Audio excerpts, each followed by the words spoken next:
ចាជំរាបសួរបងប្អូនទាំងអស់គ្នាថ្ងៃដែលខ្ញុំចង់បង្ហាញបងប្អូនទាំងអស់គ្នាពីរបៀបធ្វើតៅហ៊ូឆាជាមួយសណ្តែកបដោបងប្អូនចាអញ្ចឹងម្ហូបមួយមុខនេះគឺវាសាមញ្ញទេប៉ុន្តែមានរសជាតិឆ្ងាញ់ណាបងប្អូនបើចង់ដឹងថាម្ហូបមួយមុខនេះមានគ្រឿងផ្សំហើយនឹងរបៀបធ្វើយ៉ាងណាតោះតាមដានទស្សនាវីដេអូនេះទាំងអស់គ្នាចាអញ្ចឹងដំបូងយើងដំខ្ទឹមសរបស់យើងដាក់5 6កំពឹសមកយើងចិញ្ច្រាំវាឲ្យម៉ត់ទៅបងប្អូន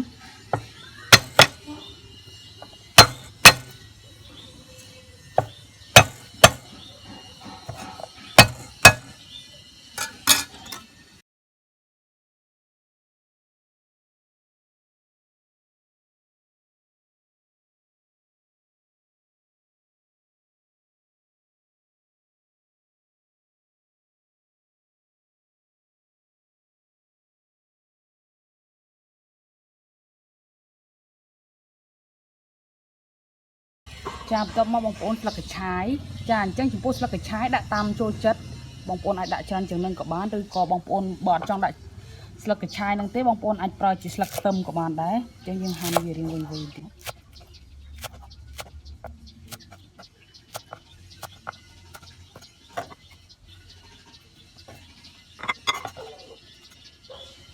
ចាបន្ទាប់មកយើងមានសាច់ជ្រូកបងប្អូនអញ្ចឹងសាច់ជ្រូកហ្នឹងបងប្អូនអាចដាក់សាច់ជ្រូក3ជាន់ក៏បានដែរ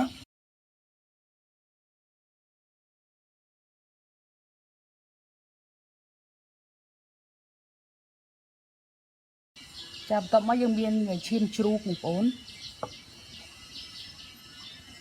ឈាមជ្រូកនេះយើងទិញពីផ្សារហើយយើងលាងទឹកវាស្អាតមក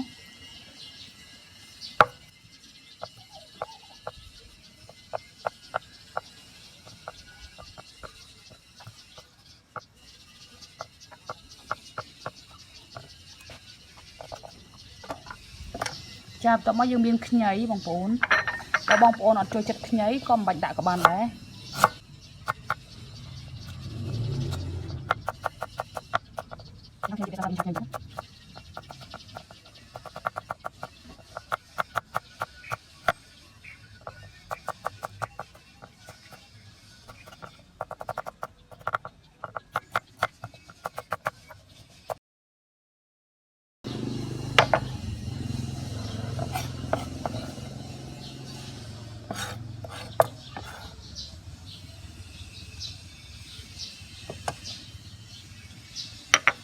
ចាបន្ទាប់មកបងប្អូនយើងមានតៅហ៊ូ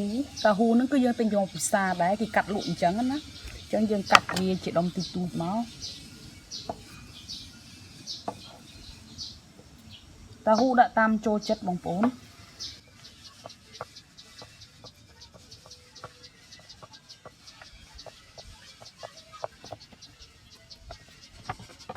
ចាអញ្ចឹងមុននឹងយើងចាប់ផ្ដើមបង្ហាញពីរបៀបធ្វើយើងចាប់ផ្ដើមឲ្យចៀនតៅហ៊ូសិន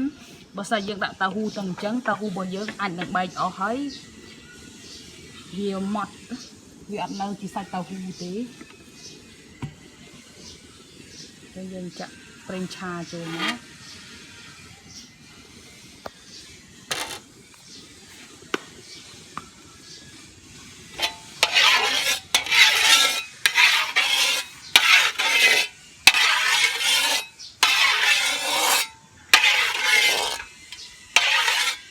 យើងដាក់ខ្ទះក្តៅហើយខ្លាញ់ក៏ក្តៅដែរបើមិនអញ្ចឹងតៅហ៊ូរបស់យើងជាប់នឹងខ្ទះ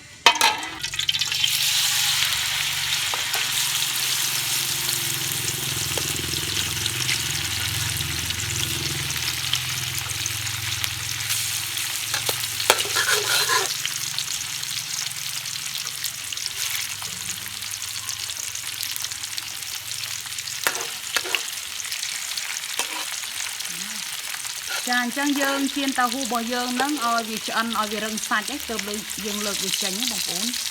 ឲ្យវាក្រៀមបន្តិចមក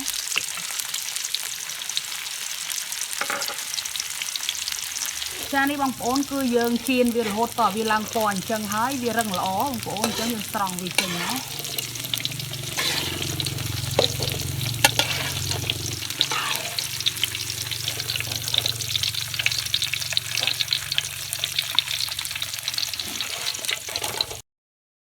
ចាអញ្ចឹងបងប្អូនបន្ទាប់ពីយើងស្រង់ហើយតៅហ៊ូរបស់យើងហើយយើងបើកគាសមកដើម្បីបំពងខ្ទឹមរបស់យើង ចាអញ្ចឹងនេះខ្ទឹមសដែលយើងបានចាំមុនហ្នឹងយើងដាក់ចូលមក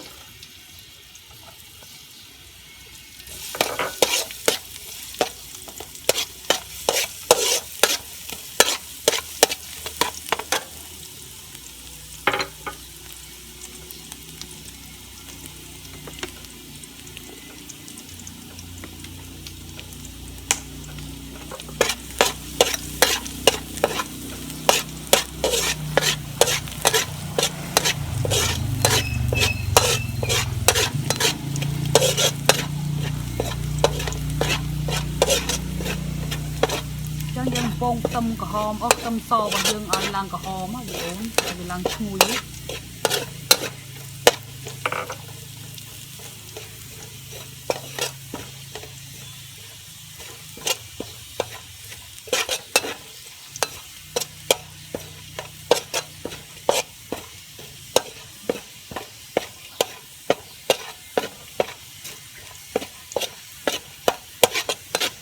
ចានេះបងប្អូនបន្ទាប់មកយើងដាក់ទឹកត្រីហ្នឹងមកស្លាបព្រាបាយចូលមក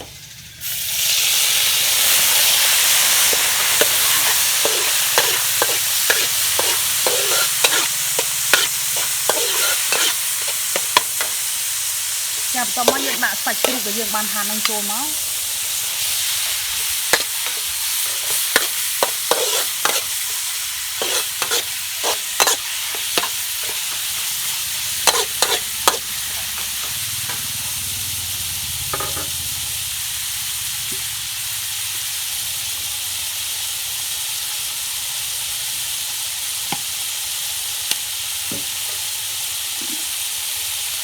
ចាបន្ទាប់មកយើងដាក់ប្រេងខ្យងមកស្លាបព្រាបាយដែរ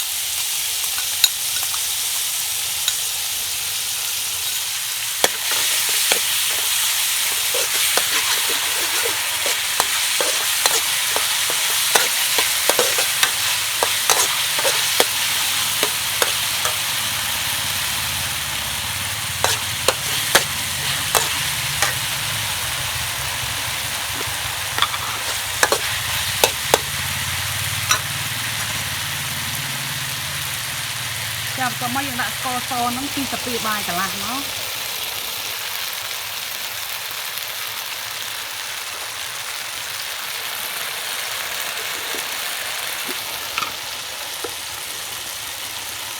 ដាក់ប៊ីចេងកន្លះចុងស្លាបព្រាបាយណា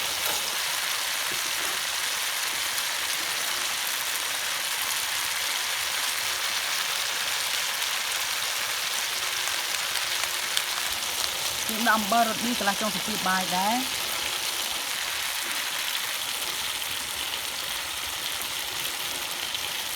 យើងដាក់ម្រេចកន្លះចុងស្លាបព្រាបាយដែរណា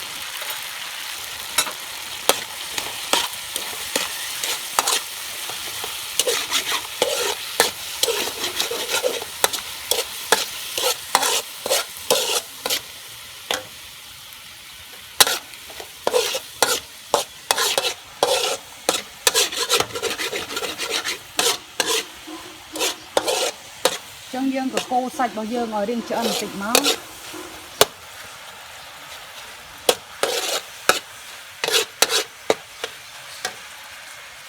ចាបន្ទាប់មកយើងដាក់ឈាមជ្រូកចូលមកបងប្អូន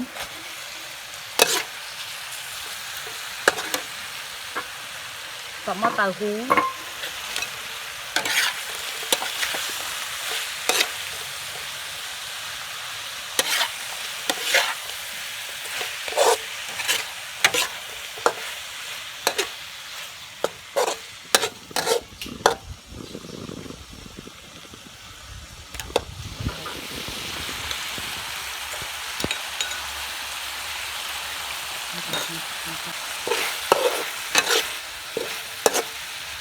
នេះបងប្អូនបន្ទាប់មកយើងថែមទឹកកន្លះកូនចាន់ចង្កឹះតិចមកដើម្បីរងាស់វាឆ្អិនតិចមក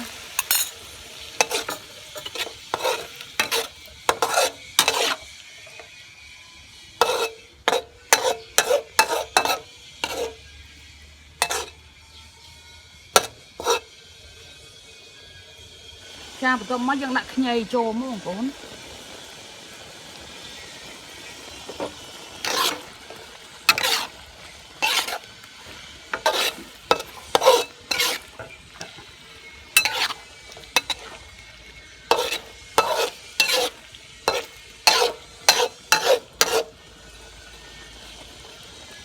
งយើង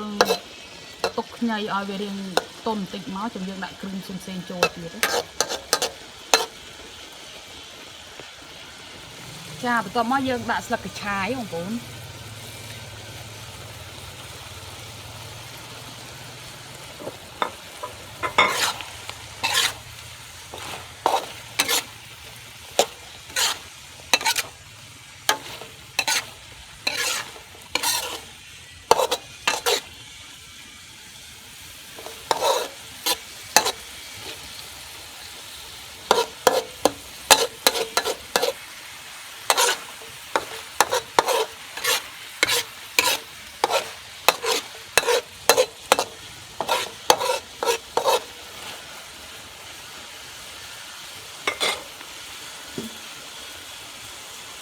ចាបន្ទាប់មកយើងដាក់សណ្តែកបដោះចូលមក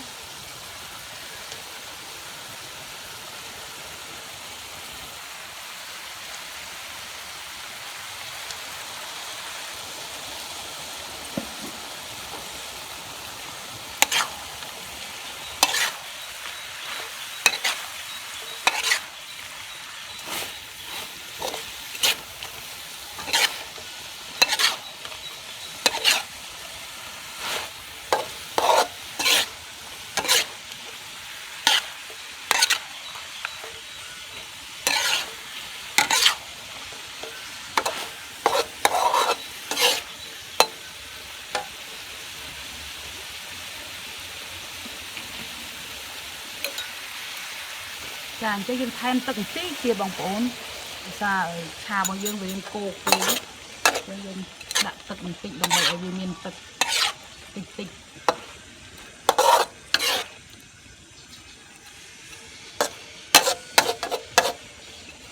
អញ្ចឹងយើងទុកឲ្យសណ្តែកបដោះយើងរាងសម្ពូនបន្តិចបានយើងលើកវាចេញចាអញ្ចឹងនេះបងប្អូនម្ហូបរបស់យើងគឺឆ្អិនហើយអញ្ចឹងយើងទុកវាមកយើងដាក់ឆាមក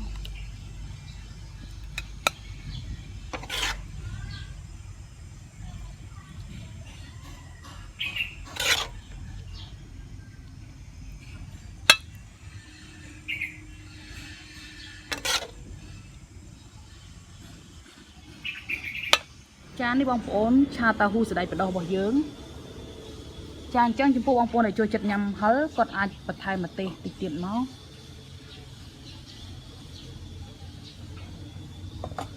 ចាអញ្ចឹងក៏សូមអរគុណច្រើនចំពោះបងប្អូនទាំងអស់គ្នាដែលតាមដានទស្សនាវីដេអូមួយនេះតាំងពីដើមរហូតដល់ចប់ចាសូមអរគុណច្រើន